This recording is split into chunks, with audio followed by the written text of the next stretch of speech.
Hello everyone, welcome to your very own favourite education channel Dear School. और आज हम class 10th economics का first chapter development की शुरुआत करने वाले हैं।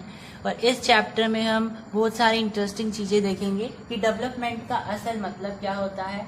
हर इंसान के लिए डेवलपमेंट का मतलब अलग अलग क्यों होता है और इसके अलग अलग फैक्टर्स, अलग अलग जो चीज़ें होती है कंट्रीब्यूट करती है डेवलपमेंट को, वो सारी चीज़ें हम इस चैप्टर में देखने वाले हैं। तो इकोनॉमिक्स हमारी क्लास 10th का बहुत इंपॉर्टेंट सब्जेक्ट है क्योंकि हमें सोसाइटी के बारे में बहुत सारी चीज़ें बताता है। ठीक है, आने वाले चैप्टर्स में आप मनी के बारे में देखेंगे कि मनी जो आज हम आजकल देखते हैं वो हमारे पास कैसे पहुंचती है, पहले इसका क्या था, कैसे एवोल्यूट हुई है, ये सारी चीज़ें भी हम इसमें देखेंगे। ठीक है, तो बहुत इंटरेस्टिंग है। सबसे पहले कुछ इम्पोर्टेंट चीज़ें होती हैं जो हमें देखनी होती हैं, जैसे इंडिया की पॉपुलेशन कितनी है। सभी कमेंट सेक्शन में लिखेंगे अगर किसी को पता है तो। इंडिया की पॉपुलेशन, हालांकि रिसेंट डेटा बदलता रहता है, आज कुछ है तो कल रोज बदलता है वो तो, लेकिन जनरली हम जो काउंट करते हैं वो 138 करोड़ जो पिछले सेंसस के अनुसार हुई थी वो है। आप रिसेंट चेक कर सकते हैं, बाकी आप यही लेकर चल सकते हैं। और यहाँ पे हम लिख भी सकते हैं कि 2011 के सेंसस के अनुसार है। ठीक है, दूसरी बात कि इंडिया की नेशनल इनकम कितनी है। इंडियन नेशनल इनकम, अब हम ये सारी चीजें क्यों जान रहे हैं आपको बहुत जल्दी पता चलेगा चैप्टर के अंदर में, क्योंकि वहाँ पे बहुत सारी इंपॉर्टेंट चीजें ऐसी हैं जिसमें आपको ये पता करना पड़ेगा। तो हम ये पहले से आपको बता रहे हैं ताकि उस समय पर आपको आसानी हो। अब इंडियन नेशनल इनकम कितनी है, तो ये होती है 147.36 लाख करोड़। ये होती है हमारी इंडियन नेशनल इनकम। अब ये भी बदलती रहेगी, ऐसा तो नहीं है कि आज इतनी इनकम है तो हमेशा यही रहेगी। हो सकता है आज कम हो तो फिर अगले कुछ सालों में बढ़ जाए, है ना। तो क्योंकि इंडिया डेवलप हो रहा है लगातार, तो ऑफ कोर्स ये तो है ही ऑब्वियस कि हमारी जो इनकम है वो लगातार बढ़ रही है। लेकिन ये फिर से वही है कि हमारा ये पुराना डेटा है, रिसेंट आप चेक कर सकते हो, वो बहुत अच्छा होगा। और वहाँ पे आप ईयर भी ऐसे लिख सकते हो 2000 ये फलाना है। ठीक, अगर आप ईयर लिख देते हो तो फिर उसमें कोई चांस रहेगी नहीं कि आपकी कोई मिस्टेक निकालेगा। Next is developing countries, developed countries और अंडर डेवलप्ड कंट्रीज। तो कंट्रीज अगर हम इकोनॉमी के हिसाब से देखते हैं वो तीन कैटेगरी में डिस्ट्रीब्यूटेड है या कैटेगराइज्ड है। पहली होती है डेवलप्ड कंट्रीज, दूसरी होती है डेवलपिंग कंट्रीज, तीसरी होती है under developed countries. Under develop या अंडर डेवलप्ड, अब देखो इनमें फर्क क्या होता है। डेवलप्ड और डेवलपिंग का मतलब हो सकता है कुछ स्टूडेंट सेम समझे, लेकिन सेम होता नहीं ऑफ कोर्स। ठीक है, क्या फर्क होता है वो देखिए। डेवलप्ड का मतलब होता है ऐसे देश जो विकसित हो चुके हैं, उनमें वो सारी टेक्नोलॉजी आ चुकी है जो हमारे अगर हम भारत के पर्सपेक्टिव से देखें तो इंडिया जो है एक डेवलपिंग कंट्री है, वो अभी भी डेवलप हो रही है, अभी तक डेवलप हुई नहीं है, लगातार डेवलप हो रही है, तो वो डेवलपिंग कंट्री है। लेकिन जैसे हम देखते हैं यूएसए है, तो वो बहुत ही डेवलप्ड, बहुत ज्यादा डेवलप्ड कंट्री है, उसमें वो सारी टेक्नोलॉजी आ गई है अभी से, जिसके बाद जो हमारे देश में लगभग 50 साल बाद आएगी अगर हम परसेप्शन लगाएं। ठीक है, तो ये डेवलप्ड कंट्री है और हमारी जो कंट्री है वो इंडिया जो है वो डेवलपिंग कंट्री है। ठीक है, जो लगातार डेवलप हो रही है। अब अंडर डेवलप का मतलब होता है ऐसी कंट्रीज या ऐसी इकोनॉमीज जो अभी भी डेवलपमेंट उनमें होना स्टार्ट भी नहीं हुआ है, मतलब इतनी ज्यादा पॉवर्टी स्ट्रिकन है या कुछ अदर फैक्टर्स वहां पर हैं जिनकी वजह से हम बोलते हैं कि वो अंडर डेवलप, यानी कि अभी भी वहां पर डेवलपमेंट अच्छे से नहीं होना स्टार्ट। मैंने यहाँ पे कुछ एग्जाम्पल्स लिखे हैं डेवलप्ड कंट्रीज, डेवलपिंग कंट्रीज और अंडर डेवलप्ड कंट्रीज के। इकोनॉमीज भी आप बोल सकते हो इनको। ठीक है, देखिए डेवलप्ड कंट्रीज में यूएसए आ जाएगा, जर्मनी आ जाएगा, यूके आ जाएगा, सिंगापुर आ जाएगा। तो ये कुछ ऐसी कंट्रीज हैं जो बहुत डेवलप्ड हो गई है, मतलब डेवलपमेंट ऑफ कोर्स इनमें हो गया है और अब हम इनको बोल सकते हैं कि डेवलप्ड हो गई है। अब ऐसा नहीं है कि अब वो डेवलप हो नहीं रही है, ऑफ कोर्स हो रही है, लेकिन जितना हमने एक बेंचमार्क तय कर रखा है कि ये यहाँ तक अगर इस टेक्नोलॉजी तक पहुंच गया, ये बेंचमार्क अगर किसी कंट्री ने क्रॉस कर लिया तो हम बोल देंगे कि वो डेवलप्ड हो गई है। तो ऑफ कोर्स वो बेंचमार्क इन कंट्रीज ने क्रॉस कर लिया है। अब डेवलपिंग कंट्रीज कौन सी होती है? जो लगातार डेवलप हो रही है, अभी तक उन्होंने वो बेंचमार्क क्रॉस नहीं किया है कि वो डेवलप्ड हो जाए, अभी भी वो डेवलप हो रही है, लगातार डेवलप हो रही है। इंडिया इसमें कंट्री में है और इंडोनेशिया, मलेशिया। ऑफ कोर्स आपको ये एमसीक्यू में आ सकता है कि इंडिया इनमें से कौन सी कंट्री है, तो डेवलप्ड है, डेवलपिंग है, अंडर डेवलप है, तो आपको ध्यान रखना है इंडिया एक डेवलपिंग कंट्री है, ठीक है। अंडर डेवलप्ड कंट्रीज के एग्जांपल्स क्या हो जाएंगे? नेपाल हो जाएगा, म्यांमार हो जाएगा, ये कुछ एग्जांपल्स हैं। आप और भी कुछ एग्जांपल्स सर्च कर सकते हो, लिख सकते हो for the better answer writing. अब कुछ और इम्पोर्टेंट टॉपिक्स हैं। बेसिकली इस लेक्चर में हम आपको कुछ फैक्चुअल चीजें बता रहे हैं। नेक्स्ट लेक्चर से हमारा सही ढंग से चैप्टर स्टार्ट होगा, उसमें हम स्टार्टिंग से देखेंगे, डेवलपमेंट की डेफिनेशन से लेकर के हर एक चीज, ठीक है। बेसिकली हम चैप्टर से पहले की तैयारी कर रहे हैं ताकि हमें चैप्टर पढ़ते हुए प्रॉब्लम ना हो, ठीक है। ग्रॉस एनरोलमेंट रेशो क्या होता है? अब हमारी नेक्स्ट टॉपिक है gross enrolment ratio. Gross enrolment ratio का मतलब होता है बेसिकली कि हम एजुकेशन सेक्टर में कितने बच्चे हमारे प्राइमरी में पढ़ रहे हैं, कितने बच्चे सेकेंडरी में पढ़ रहे हैं और कितने बच्चे हायर एजुकेशन को एक्वायर कर रहे हैं। तो बेसिकली ये एक ऐसा रेशो होता है जिसमें हम देखते हैं कि प्राइमरी में कितने बच्चे हैं इस टू सेकेंडरी में कितने बच्चे हैं इस टू हायर में कितने बच्चे हैं। तो ये इसी का रेशो होता है। अब इससे हमें फायदा क्या होता है, गवर्नमेंट ये रेशो क्यों निकालती है? इससे हमें पता चलता है कि प्राइमरी वाले बच्चे जिनकी एज हम कंसिडर कर सकते हैं 7 से 14 साल के बीच में या जो भी है, वो बच्चे कितने पढ़ रहे हैं, उसके बाद फिर इसमें कितनी बढ़ोतरी हुई या कितना इसमें डिक्रीज हुआ, डिक्रीमेंट हुआ या इंक्रीमेंट हुआ, ये हमें पता चल जाता है। फिर इसमें कितना डिक्रीमेंट हुआ या इंक्रीमेंट हुआ वो हमें पता चल जाता है। तो बेसिकली इससे हमें ये पता चलता है कि धीरे धीरे जैसे जैसे एजुकेशन हायर होती जा रही है, एजुकेशन सेक्टर में डिक्रीमेंट हो रहा है या इंक्रीमेंट हो रहा है। और ऑफकोर्स जनरल केसेस में देखा जाता है कि डिक्रीमेंट ही होता है, ठीक है। तो फिर वो गवर्नमेंट उसके हिसाब से कैंपेन चलाती है, स्कीम्स चलाती है और इस रेशो को ठीक करने की कोशिश करती है। तो बेसिकली एजुकेशन ओरिएंटेड एक रेशो होता है जिसमें हमें पता चलता है कितने बच्चे किस सेक्टर में हैं। अब एक और फैक्चुअल डिटेल है कि इंडिया में लाइफ एक्सपेक्टेंसी कितना है रेट, यानी कि भारत में औसत कितने उम्र तक इंसान जीता है, ठीक है। ऑफ कोर्स ये फिर से सेंसस 2011 का डेटा है, आप रिसेंट डेटा चेक कर सकते हो। लाइफ एक्सपेक्टेंसी रेशो या रेट हम बोल सकते हैं कितना है, ईयर्स के हिसाब से कितना है, तो वो है 62.8 ईयर्स, ठीक है।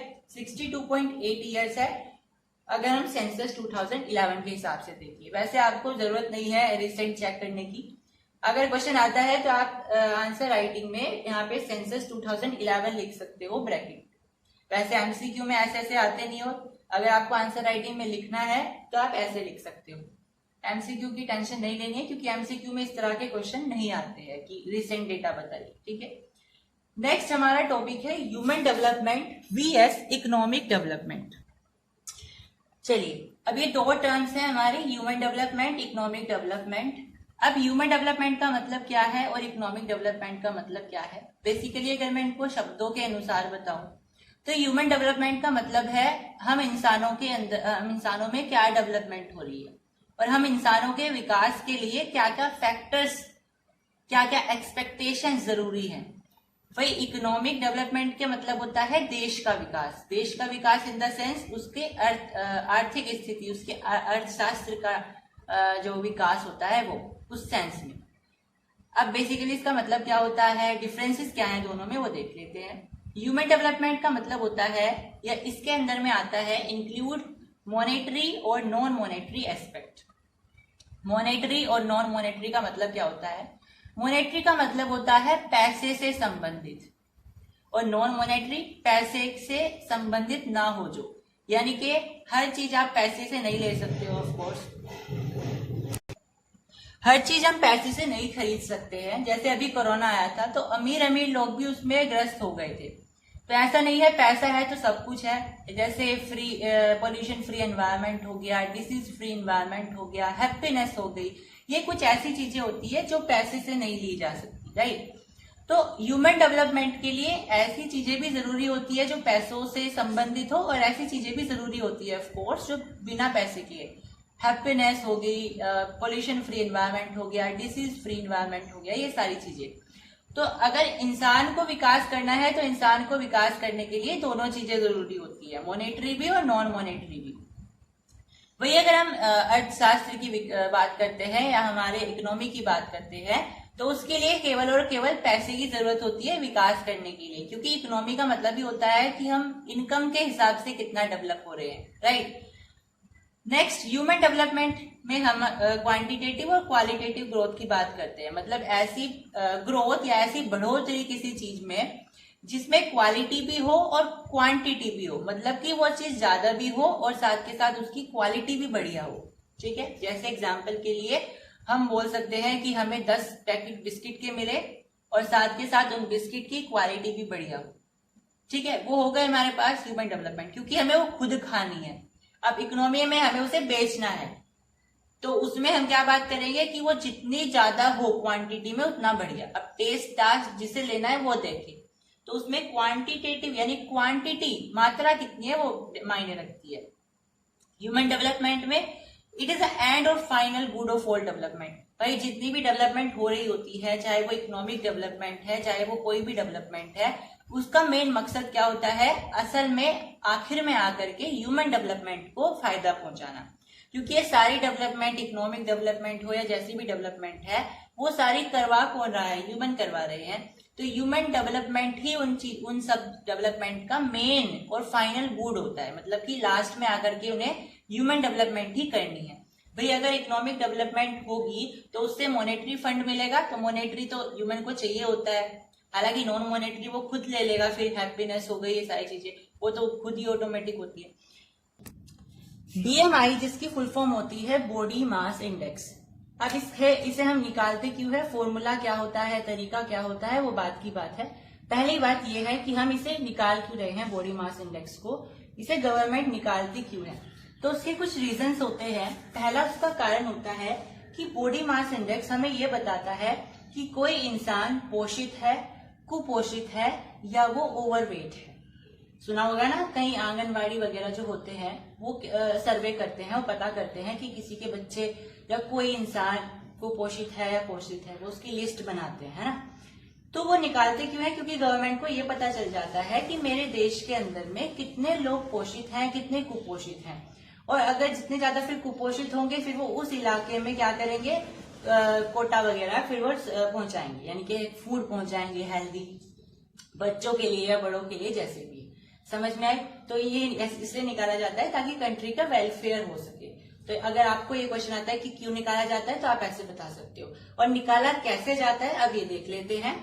इसे निकालने का तरीका होता है, हमने किसी भी इंसान का वेट लिया, यानी उसका वजन कितना है। जो हम वजन लेंगे वो किस में लेंगे, किलोग्राम में लेंगे, ये ध्यान रखना है। और उसका डिवाइड कर देंगे जो उसकी हाइट है मीटर में, उसके स्क्वायर से।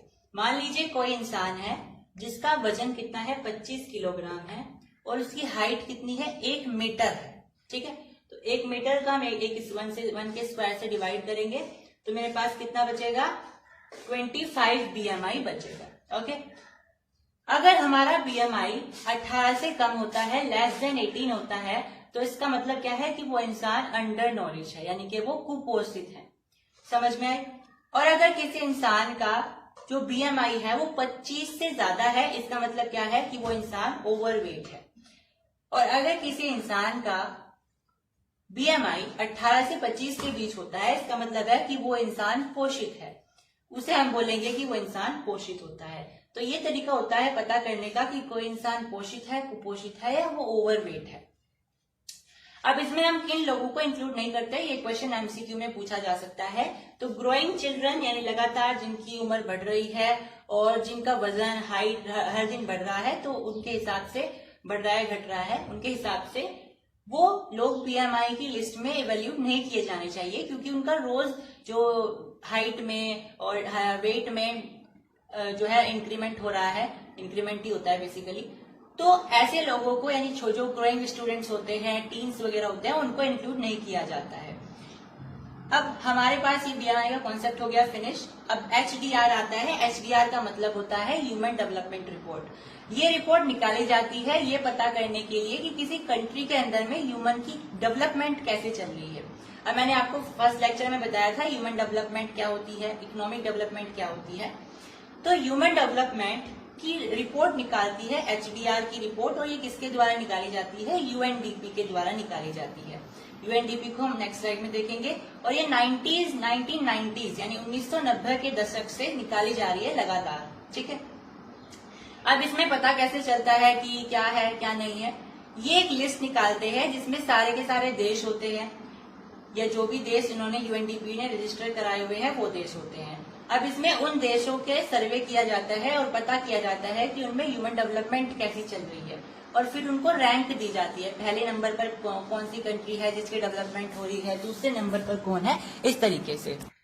Next topic is UNDP. UNDP की फुल फॉर्म होती है यूनाइटेड नेशन डेवलपमेंट प्रोग्राम। तो एक तरीके का ये प्रोग्राम होता है और वर्ल्ड वाइड होता है, यानी कि इंटरनेशनल लेवल पर होता है, और इसमें अलग अलग देश अपना रजिस्ट्रेशन करवाते हैं। इंडिया भी उनमें से एक देश है, और इंडिया की जो यहाँ पे रिप्रेजेंटेटिव है, परमानेंट रिप्रेजेंटेटिव है, उनका नाम है रुचिरा काम्बोज। और भारत की 131st पोजीशन है एचडीआई में। एचडीआई क्या होता है? ह्यूमन डेवलपमेंट इंडेक्स, यानी वो सारे के सारे पॉइंट्स जिन्हें देखते हुए एचडीआर यानी ह्यूमन डेवलपमेंट रिपोर्ट निकाली जाती है यूएनडीपी के द्वारा। अब वो क्या क्या पॉइंट्स हैं उनको हम बोलते हैं एचडीआई। अब वो है क्या? पहला है एजुकेशनल लेवल, यानी कि हम देखेंगे कि कौन सी कंट्री में एजुकेशन का लेवल कितना है, ठीक है। अब ऐसा नहीं है केवल एजुकेशन से होगा, फिर हम हेल्थ स्टेटस भी देखेंगे। और तीसरा तरीका होता है पर कैपिटा इनकम देखने का, यानी पैसा तो देखना ही है, साथ में एजुकेशन लेवल देखो, और साथ में वहां पे रहने वाले कंट्री में रहने वाले लोगों की हेल्थ कैसी है वो भी देखना होता है, ठीक है। तो भारत की 131st पोजीशन है इस लिस्ट में। चलिए अब हम अपने चैप्टर के मेन मुद्दे पर पहुंच गए हैं, जो हमारे चैप्टर का नाम है डेवलपमेंट। हमने बहुत सारी चीजें देखी, इंडिया की पॉपुलेशन क्या है, इंडिया की एवरेज इनकम क्या है, और बहुत सारी चीजें हमने देखी। डेवलपिंग कंट्रीज कौन सी होती है, अंडर डेवलप्ड कंट्रीज कौन सी होती है, डेवलप्ड कंट्रीज कौन सी होती है, और यूएनडीपी क्या है, एचडीआर क्या है, एचडीआई क्या है, बीएमआई क्या है, ये सारी चीजें हमने देखी। लेकिन हमने अब तक अपने चैप्टर का जो नाम है डेवलपमेंट, उसका मतलब ही नहीं देखा है। ऐसा इसलिए क्योंकि अभी तक हमने जो पढ़ा है वो इसलिए पढ़ा है जो हमारे चैप्टर में आगे काम आने वाला है। अब हमें सारी चीजें अच्छे से समझ में आएंगी। अब डेवलपमेंट क्या है? डेवलपमेंट की एक डेफिनेशन बताना बिल्कुल भी पॉसिबल नहीं है। डेवलपमेंट क्या होता है किसी इंसान के लिए कि उसका अगर उसे घर बनवाने हैं तो गवर्नमेंट उसे फ्री में अगर घर बना के दे देगी तो उसका मतलब है कि उस इंसान के लिए वो डेवलपमेंट हो जाएगी। लेकिन अमीर इंसान के लिए तो वो डेवलपमेंट नहीं है, क्योंकि उसके पास तो बहुत पैसा है। अमीर इंसान के लिए क्या डेवलपमेंट होगी कि भाई बीमारियां ना हो हमें, क्योंकि बीमारियां तो सबको हो सकती है ना, तो उसके लिए वो डेवलपमेंट हो जाएगी। एक गरीब घर में जो बच्चे होते हैं उनकी क्या ख्वाहिश होती है कि हम किसी बढ़िया स्कूल में पढ़ें। और जो किसी घर में लड़की होती है अगर उसे भेदभाव हो रहा है उसके साथ, तो उसकी क्या डेवलपमेंट होगी कि उसे अपने भाइयों जितना अधिकार मिल सके, इंडिपेंडेंस मिल सके। और एक ट्राइबल में रहने वाली वुमेन की क्या डेवलपमेंट होगी कि उसे लकड़ी मिल जाए आग जलाने के लिए, खाना बनाने के लिए कोई हिरन मिल जाए उसे पकड़ के खा लेगी, या कोई सब्जी घास फास मिल जाए, ये उसके लिए डेवलपमेंट होगी कि उसे आसानी से मिल जाता है। तो हर इंसान के लिए अलग अलग डेवलपमेंट होती है। तो डेवलपमेंट बेसिकली एक एस्पिरेशन होता है जो कि इंसान को मोटिव करता है, यानी खुश करता है कि हाँ हमें ये चीज आसानी से मिल रही है, अवेलेबल है, तो हमारे लिए ये डेवलपमेंट है। हर इंसान के लिए अलग अलग हो सकती है। अगर हम एग्जाम्पल वाइज समझें, हाउ एस्पिरेशन क्रिएट कॉन्फ्लिक्ट। अब डेवलपमेंट क्या करती है? एस्पिरेशन को क्रिएट करती है। हम क्या समझते हैं कि अगर मैं चाहूं कि यहाँ पे ये चीज बन जाए, पुल बन जाए, और दूसरे लोग चाहते हैं कि यहाँ पे पुल ना बने, तो मेरे लिए तो वो डेवलपमेंट है। लेकिन जो दूसरे लोग हैं वो जो नहीं चाहते हैं कि यहाँ पे पुल बने, उनके लिए वो डेवलपमेंट नहीं है अगर बन रहा है पुल। तो दोनों की जो एस्पिरेशन है वो एक दूसरे के अपोजिट है, तो दोनों में क्या होगा, झगड़ा होगा, कॉन्फ्लिक्ट होगा। ऐसा ही यहाँ पे एक एग्जाम्पल है जो कि है नर्मदा रिवर के ऊपर। नर्मदा रिवर पर सरदार सरोवर डैम बनने वाला था गुजरात में। अब वहां पे जो आदि मानव लोग थे, जो जंगलों में रहते थे, उनके जंगल काटने की बात हुई, तो जो लोकल पीपल थे उन्हें बड़ा दुख हुआ कि हमारा जो घर है, हमारा जो शेल्टर है वो इससे डिस्ट्रॉय हो जाएगा अगर यहाँ पे पुल बनाया गया तो। लेकिन जो अर्बन लोग थे वो बड़े खुश थे, उनके लिए इतनी डेवलपमेंट थी क्योंकि डैम बनने से उनके शहर में आसानी से पानी आ पाएगा, पानी की पूर्ति होगी और जो पानी की कमी है उसको हम पूरा कर सकते हैं। उनके लिए यही डेवलपमेंट थी, सरकार के लिए भी यही डेवलपमेंट थी क्योंकि ट्राइबल वालों को कौन पूछ रहा है। तो यहाँ पे जो एस्पिरेशंस है वो एक दूसरे के अपोजिट हैं। कोई चाहता है कि हमारे पास यहाँ पे डैम बने और कोई चाहता है कि हमारे पास यहाँ डैम ना बने। तो दोनों की एस्पिरेशन एक दूसरे से अलग है, तो दोनों में क्या हुआ था, झगड़ा हुआ था। तो एस्पिरेशन कन्फ्लिक्ट भी क्रिएट कर सकती है, ये बात यहाँ से हमें प्रूफ हो गई। अब हमारे चैप्टर का नेक्स्ट पार्ट है एवरेज इनकम। मैंने आपको बताया था कि हम HDI कैसे निकालते हैं। HDI में एजुकेशन चाहिए होती है, एजुकेशन लेवल क्या है वो देखना पड़ता है, हेल्थ स्टेटस देखना पड़ता है और पर कैपिटा इनकम देखना होता है। अब ये पर कैपिटा इनकम होता क्या है ना। पर कैपिटा इनकम बोल सकते हो या एवरेज इनकम भी बोल सकते हो, एक ही चीज होती है, ठीक है। अब पर कैपिटा इनकम निकालने का तरीका क्या होता है किसी भी कंट्री का, हमें उस कंट्री की टोटल पॉपुलेशन देखनी है और उसकी डिवाइड कर देनी है उस कंट्री की टोटल इनकम से, यानी total population divide by total income हमें क्या दे देगी, पर कैपिटा इनकम या एवरेज इनकम दे देगी। इस तरीके से हम क्या निकालते हैं, किसी कंट्री का पर कैपिटा इनकम या एवरेज इनकम निकालते हैं। तो ये भी एक तरीका होता है HDI में किसी कंट्री को जज करने का, HDR की रिपोर्ट में नंबर 1, नंबर 2, नंबर 3 जो भी पोजीशन देने का, ठीक है। कमेंट सेक्शन में बताएं कि इंडिया की क्या पोजीशन है HDR में। और आज का हमारा टॉपिक है पर कैपिटा इनकम, जो हमने प्रीवियस लेक्चर में थोड़ा सा पढ़ा था, उसे निकालने का फॉर्मूला क्या होता है और उसकी इंपॉर्टेंस क्या होती है। आज हम उसी के बेस पर यह पता करेंगे कि हम किन कंट्रीज को बोलते हैं कि वो अमीर कंट्री हैं, किन कंट्रीज को बोलते हैं कि वो गरीब कंट्रीज हैं। तो वो किस बेसिस पर बताया जाता है वो हम देखने वाले हैं, और यहाँ पे पर कैपिटा इनकम का क्या सिग्निफिकेंस है वो भी हमें पता चलेगा। तो वो सारी की सारी कंट्रीज जिनकी $1 12736 से ज्यादा या इतनी इनकम होती है पर एनम, सालाना इनकम अगर इतनी है या इससे ज्यादा है तो वो कंट्रीज रिच कंट्रीज मानी जाती हैं। और जिन कंट्रीज की जो इनकम होती है वो $1045 या उससे कम होती है तो वो गरीब कंट्रीज होती है। अब आगे बढ़ने से पहले ये समझ लेते हैं कि $, ही क्यों हमने ली है यहाँ पे। तो $, को एक तरीके से एक प्रिंसिपल करेंसी मानी जाती है कंपैरिजन के लिए। हिस्ट्री में भी हम देखते हैं कि बहुत सारी करेंसीज में फ्लक्चुएशन हुआ, जैसे पाउंड्स में फ्रांस रेवोल्यूशन आया था तो उससे बहुत ज्यादा वो हुआ था। तो बहुत सारी करेंसीज में क्या हुआ था, फ्लक्चुएशंस देखने को मिली थी। लेकिन $, एक ऐसी करेंसी है, हालांकि इसमें भी हिस्ट्री में कुछ समय के लिए फ्लक्चुएशन आई थी, लेकिन ये ज्यादा समय तक नहीं रही। और $, जो है एक तरीके से प्रिंसिपल और फंडामेंटल करेंसी के रूप में उभर करके आई। तो आज इंटरनेशनली हम इसी के बेसिस पर कंपैरिजन करते हैं। तो हमने ये देखा रिच कंट्रीज होने के लिए इतनी इनकम होनी चाहिए और पुअर कंट्रीज होने के लिए इतनी, इससे कम। अब हमारे मन में क्या सवाल आया है कि भारत क्या गरीब कंट्री है या अमीर कंट्री है। तो इसका जवाब है ना तो भारत एक गरीब देश है, ना ही भारत एक अमीर देश है, क्योंकि उसका पर कैपिटा इनकम कितना है, $1570 पर एनम। तो ना तो ये गरीब कंट्रीज के उसमें है, उससे तो ये ज्यादा है, और ना ही ये अमीर कंट्रीज है, उससे कम है। तो ये गरीब कंट्री भी नहीं है, ये अमीर कंट्री भी नहीं है, ये बीच में लाई करती है।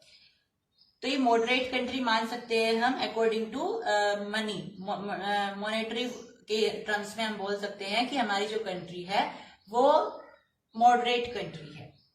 अब अगर हम इंडियन रुपीज में देखें, इंडियन करेंसी में देखें, तो उसके हिसाब से कौन सी कंट्रीज को हम लो इनकम कंट्री बोलते हैं। तो countries with per capita income of ₹37,000 और लेस, या तो 37,000 से कम हो या उसके बराबर हो, तो हम उन कंट्री को बोलेंगे कि वो लो इनकम कंट्रीज हैं। अब देखिए, average income is useful for comparison but also has some disparities. अब ये जो हम सब कुछ बता रहे हैं, हम इतनी बड़ी बात बोल रहे हैं कि ये कंट्रीज अमीर होगी, ये कंट्री गरीब होगी, हमारा भारत देश ना तो गरीब है ना अमीर है, ये जो हम बातें बोल रहे हैं ये किसके बेसिस पर बोल रहे हैं? ये हम पर कैपिटा इनकम के बेसिस पर बोल रहे हैं। लेकिन ऐसा बिल्कुल भी नहीं है कि पर कैपिटा इनकम इतनी अच्छी चीज है। इसके अंदर में कुछ डिस्पैरिटीज भी होती है, इसकी कुछ खामियां भी होती है। तो अब हम वही देखने वाले हैं कि पर कैपिटा इनकम की क्या क्या खामियां होती हैं। डिस्पैरिटीज होती है, हम इस एग्जाम्पल से समझते हैं। सपोज करिए हमारे पास ये एक कंट्री है जिसका नाम है ए और एक कंट्री है जिसका नाम है बी। अब ये मेरे पास दो कंट्रीज हैं और एक जो ए कंट्री है उसके अंदर में मान लीजिए 5 लोग हैं और जो बी कंट्री है उसके अंदर मान लीजिए 2 पीपल हैं, यानी 2 लोग हैं। लेकिन ए जो कंट्री है उसकी मेरे पास अगर एवरेज इनकम निकल करके आती है तो वो 500 निकल करके आती है पर एनम, मान लीजिए, एग्जाम्पल ले लेते हैं। और दूसरी जो कंट्री है जिसके अंदर में 2 पीपल हैं उसकी भी पर कैपिटा इनकम 500 निकल करके आती है। अब आप मुझे ये बताइए कि इनमें से कौन सी कंट्री ज्यादा डेवलप्ड है? क्या हम पर कैपिटा इनकम के हिसाब से केवल ये बोल सकते हैं कि ये कंट्री अमीर है, ये कंट्री अमीर है? आप कहने को बोलोगे कि दोनों ही कंट्री इक्वल हैं क्योंकि दोनों का पर कैपिटा इनकम सेम है, लेकिन ऐसा नहीं है। जहां पे 5 लोग मिलकर के 500 रुपए कमा रहे हैं वहां पे 2 लोग मिलकर के 500 रुपए कमा रहे हैं। इसका मतलब क्या है कि जो बी कंट्री है इसके लोग ज्यादा पोटेंशियल रखते हैं कि वो 2 लोग मिलकर के 500 रुपए कमा रहे हैं। इसका मतलब क्या है कि एक आदमी 250 रुपए कमा रहा है और पहले का मतलब क्या है कि एक आदमी 100 रुपए कमा रहा है। तो ज्यादा पोटेंशियल किस कंट्री के पीपल में है? बी कंट्री के। तो इसका मतलब कंट्री कौन सी डेवलप्ड है? बी, क्योंकि उनकी हेल्थ अच्छी होगी इसलिए वो उनका पोटेंशियल अच्छा है। तो यहाँ पे जो डेवलप्ड कंट्री है वो बी है, ना कि ए। समझ में आए? तो एवरेज इनकम हमें सब कुछ नहीं बताती। Average income one of the factors हो सकता है कंपैरिजन का, लेकिन ये एक अकेला मेथड नहीं है कंपैरिजन का। मैंने आपको पहले भी बताया है, इसलिए मैंने आपको पहले वो सारी बातें बताई थी ताकि आपको आगे चैप्टर में समझ में आए। अब भारत में कौन सा ऐसा राज्य है जो सबसे ऊपर है पर कैपिटा इनकम में? तो हरियाणा 2019 की रिपोर्ट के हिसाब से सबसे नंबर 1 पे है। और हो सकता है नई जो एडिशन आया है एनसीईआरटी का उसमें कोई और राज्य हो तो आप उसे चेक कर सकते हो। बाकी अभी आप यही रख सकते हो। बाकी आप ब्रैकेट में डाल भी सकते हो कि 2019 की रिपोर्ट है तो उसमें कोई ऐसा फर्क नहीं पड़ेगा, लेकिन 2019 के हिसाब से हरियाणा नंबर 1 पर है पर कैपिटा इनकम में। चलिए अब एक केस देखते हैं बिहार का। इसमें बताया जा रहा है कि अगर आप किसी बिहार के स्कूल में जाते हो तो आपको बिल्कुल सरप्राइज वाली चीज देखने को मिलेगी। क्या है वो सरप्राइज की चीज? कि लगभग 2/3 बच्चे जिनकी उम्र 14 से लेकर के 15 साल के बीच में है, बिहार के रहने वाले, वो क्लास 8 के बाद पढ़ाई करना छोड़ देते हैं। अभी देखिए 2/3 बच्चे, केवल 1/3 बच्चे ही 8वीं कक्षा के बाद में एजुकेशन एक्वायर करते हैं। यानी 2/3 स्टूडेंट्स जो है, अगर 300 बच्चे हैं उसमें से केवल 100 बच्चे ही 8th क्लास के बाद पढ़ते हैं बिहार में और 200 बच्चे फिर पढ़ना छोड़ देते हैं। यानी अगर आप वहां पे बिहार में कभी जाते हो किसी स्कूल में तो आपको एलिमेंट्री क्लासेस की 2/3 क्लासेस आपको मिसिंग मिलेगी, वहां पे बच्चे होंगे ही नहीं। समझ में आई? तो यहाँ से पता चलता है लिटरेसी जो है बिहार में बहुत काफी ज्यादा है। देखिए नेक्स्ट हमारे पास यहाँ पे एक एजर्शन है जिसका नाम है money in your pocket can not buy all the things. Very important assertion, NCERT का ही एक कोट है। इसमें बताया जा रहा है कि पैसा अगर आपके हाथ में है फिर भी आप दुनिया की सारी चीजें नहीं खरीद सकते हो। अगर आपके पॉकेट में, आपकी जेब में पैसा है, इसका मतलब ये नहीं है कि आप सारी चीजें खरीद सकते हो। तो इसका मतलब क्या है? इसे एनालाइज हम कैसे करें? तो इसे एनालाइज हम ऐसे कर सकते हैं कि अगर आप कितने भी अमीर हो, मैंने चैप्टर के पहले भी डिस्कशन करा है इस चीज का, अब आगे आया तो मैंने यहाँ पे लिख भी दिया। पहली चीज तो ये है कि पोल्यूशन फ्री एनवायरमेंट। आप कितने भी अमीर हो जाओ लेकिन आप पोल्यूशन फ्री एनवायरमेंट को तो नहीं हटा सकते अकेले मिलकर के। आपको सब अगर जनता, सारी सोसाइटी कोशिश करेगी तब जाकर के ऐसा पॉसिबल हो सकता है। अगर आपके पास पैसा है तो पैसे से आप नहीं कर सकते पोल्यूशन फ्री एनवायरमेंट। दूसरा डिसीज फ्री एनवायरमेंट, आप बीमारियां भी नहीं हटा सकते हो। अमीर से अमीर लोग भी बीमारी की चपेट में आ जाते हैं, तो ऐसा तो नहीं है। कैंसर हो गया, कोरोना हो गया, बहुत सारी बीमारियां होती हैं। कोरोना भी बहुत फैला था, अमीर अमीर लोगों में बल्कि ज्यादा फैला था। तो पैसे से हर चीज नहीं खरीदी जा सकती है, ठीक है। तो बहुत खुशी होती है, हैप्पीनेस रेशो होता है, एजुकेशन रेशो होता है, पोल्यूशन फ्री इन्वायरमेंट, डिसीज, ये सारी चीजें होती है जो कि हम पैसे से नहीं खरीद सकते हैं, मतलब डिसीज फ्री इन्वायरमेंट। समझ में आई? तो हर चीज पैसे से नहीं खरीदी जा सकती है, यहाँ पे ये बताया जा रहा है। Next, Kerala has a low infant mortality rate (IMR) because it has adequate provision of basic health and educational facilities. Similarly, in Andhra Pradesh, PDS यानी Public Distribution System functions well. तो केरल में IMR यानी infant mortality rate बहुत अच्छा है, मतलब लो है, अच्छे से मतलब होता है लो। IMR जितना ज्यादा लो होगा उतना अच्छा होता है। इसका मतलब होता है कि एक साल के अंदर में कितने बच्चे जिनकी उम्र एक साल से कम है वो मर गए हैं। तो वो तो बहुत बुरी बात है अगर ये बढ़ेगा रेट, तो इस केरल में ये बहुत कम होता है, हालांकि 9th का टॉपिक है ना। चलिए, एंड सिमिलरली आंध्र प्रदेश में पीडीएस सिस्टम यानी कि पब्लिक डिस्ट्रीब्यूशन सिस्टम बहुत अच्छा चल रहा है। तो यहाँ पे लोग भूखमरी नहीं है, न्यूट्रिशियस फूड मिल रहा है और न्यूट्रिशन वाली कमी नहीं है। तो ये कुछ ऐसे तरीके हो सकते हैं जिससे हम डेवलपमेंट ला सकते हैं हमारे राज्यों में। केरल में आईएमआर सिस्टम बढ़िया चल रहा है, आंध्र प्रदेश में पीडीएस सिस्टम बढ़िया चल रहा है। अब श्रीलंका और इंडिया में क्या वर्सेस है, क्या डिफरेंसेस हैं, कंपैरिजन क्या है, ये क्वेश्चन कभी कभी पूछ लिया जाता है। तो अगर हम ओल्ड एनसीईआरटी के हिसाब से देखें तो श्रीलंका को बेटर बताया गया है इंडिया से, हालांकि अभी टुडे रिसेंट सिचुएशन क्या चल रही है वो हम सबको पता है। श्रीलंका बहुत ज्यादा क्राइसिस में है। तो श्रीलंका और इंडिया में क्या कंपैरिजन है भाई? एचडीआई जो इसका रैंक है वो इंडिया से ज्यादा है। एवरेज इनकम भी कम पॉपुलेशन होने के बाद भी बढ़िया है इन कंपैरिजन टू इंडिया। इसकी ज्यादा पॉपुलेशन है तो ऑफकोर्स ज्यादा है इंडिया की, लेकिन श्रीलंका की कम पॉपुलेशन होने के बाद भी काफी अच्छी एवरेज इनकम है, तो उससे ज्यादा ही ये मानी जाती है। ठीक है, तो इसके हिसाब से कंपैरिजन किया जा सकता है, आप ऐसे पॉइंट्स लिख सकते हैं। अब जैसा कि मैंने बताया था, बहुत सारे फैक्टर्स होते हैं जिससे हम कंपेयर कर सकते हैं कंट्रीज को। एचडीआई में कहा गया है कि इन चीजों को इंक्लूड किया जाना चाहिए, जैसे हैप्पीनेस रेशियो होता है, लोग कितने खुश हैं किस कंट्री के, वहां का एजुकेशनल लेवल क्या है ना, ये सब चीजें। तो हैप्पीनेस रेशियो जो है वो भूटान का बहुत अच्छा होता है, हाईएस्ट माना जाता है भूटान का, यानी भूटान के जो लोग हैं वो काफी खुश रहते हैं। Now next, ground water over use का एक टॉपिक है हमारी एनसीईआरटी में। यहाँ पे बताया गया है कि लगातार देखो डेवलपमेंट हो रही है, वो अपनी जगह है। डेवलपमेंट का मतलब इरिगेशन, किसी के लिए इरिगेशन हो सकता है, बढ़िया हो जाए, लेकिन इरिगेशन का इतना ओवर यूज कर लिया गया है कि ग्राउंड वाटर को डिक्लाइन कर दिया गया है। वेस्ट यूपी में और पंजाब में बहुत सारा जो पानी है वो डिक्लाइन हो गया है ग्राउंड वाटर का। इसी तरीके से 300 ऐसे डिस्ट्रिक्ट हैं, जिले हैं, जहां पे वाटर लेवल को 4 मीटर तक कम माना गया, यानी कि कह देते हैं ना कि इस साल 4 मीटर तक नीचे घट गया ग्राउंड वाटर या ग्राउंड जो वाटर टेबल होता है वो।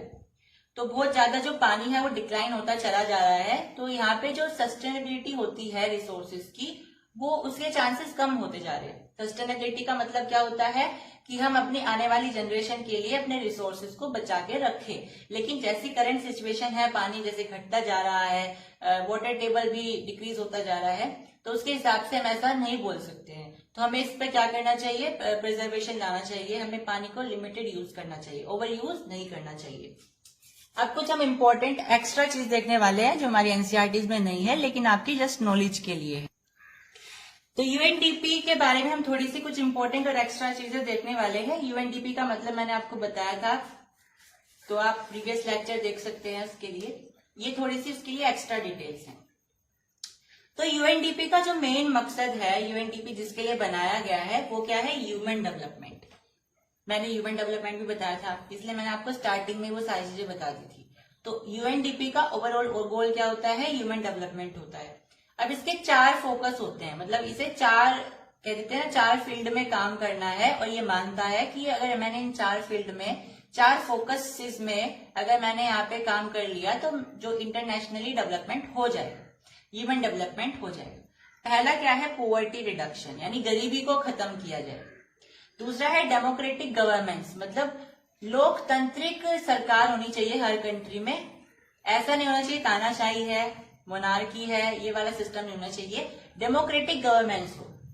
नेक्स्ट एनवायरमेंट एंड एनर्जी, मतलब जो हमारा पर्यावरण है वो स्वच्छ रहे और ऊर्जा का जो स्रोत है वो सबको मिलता रहे, यानी एलपीजी मिल गई या वगैरह वगैरह जो भी फ्यूल मिल गए, तो एनवायरमेंट और एनर्जी को लेकर के।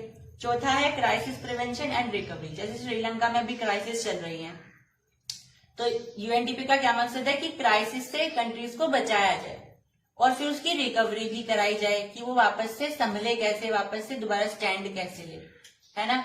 तो क्राइसिस हमारी हिस्ट्री में बहुत देखने को मिले हैं, तो यूएनडीपी ने क्या ठानी है कि उसे क्राइसिस की प्रिवेंशन करवानी है कंट्रीज की और उसकी रिकवरी भी करवानी है। तो भारत की मेंबरशिप कब हुई थी यूएनडीपी में, आपको ध्यान रखना है 30 अक्टूबर 1945 में हुई थी, 30 अक्टूबर 1945। तो स्टूडेंट्स इस चैप्टर में इतना ही।